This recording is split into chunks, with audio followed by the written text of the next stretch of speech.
welcome to my channel. I'm Jess Travels. I post videos about my life and travels. So in today's video, I will be talking to you about my own process. I quit my job and got a new one in China. I know there's a lot of people who might be considering doing the same thing in the future or soon. So this is a very informative video for people in a similar situation.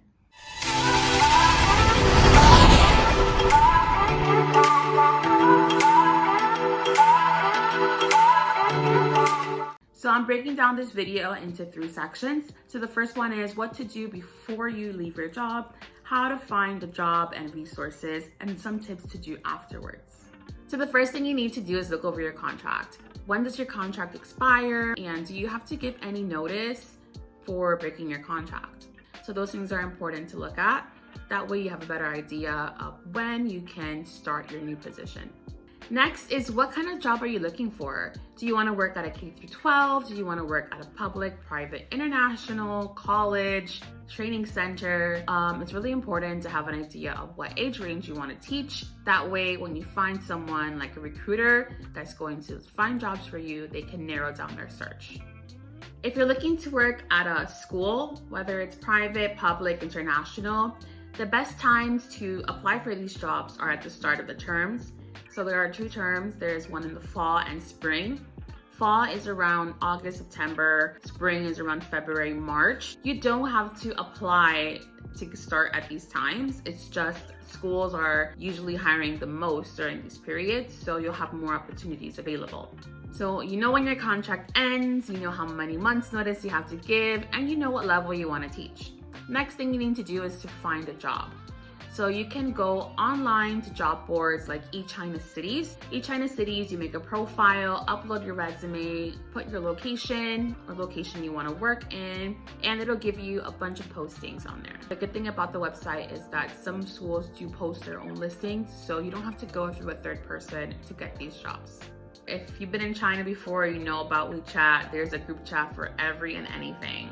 So yeah, there's also group chats for teaching. So if you know someone, reach out, see if they can add you into one of those group chats, or see if they can send you their recruiter that got them their job. That way you can reach out to these recruiters. It's important to reach out to a few. That way you can have more variety and opportunities on jobs to apply for.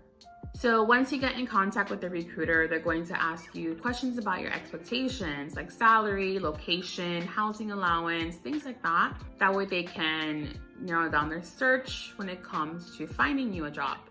Something else you'll have to submit is a resume and an introduction video, and you're gonna go ahead and send this to schools. And once the schools see these videos and if they're interested, they'll reach out to the recruiter. Recruiter will reach out to you and set up an interview. Before they set up that interview, they'll give you some details about the school, like location, pay, and some brief job description and age range. So usually the first interview is online. Sometimes it can be in person if you're in the same city. If it's an in-person interview, great, because you can meet the people in person and get a school tour. If it's not in person the first time, that's fine. If you move on to the next steps, you'll probably go into the school, do like a demo if they require that, which is 20 minutes of you teaching a small group of kids so they can see how you are and how you interact with them. So you've accepted this job offer. So what's next? The next thing to do is to reach out to the person at your school that handles the visas. That way you know what documents you need, what documents you're missing. That way you can use the time in between jobs to prepare these documents.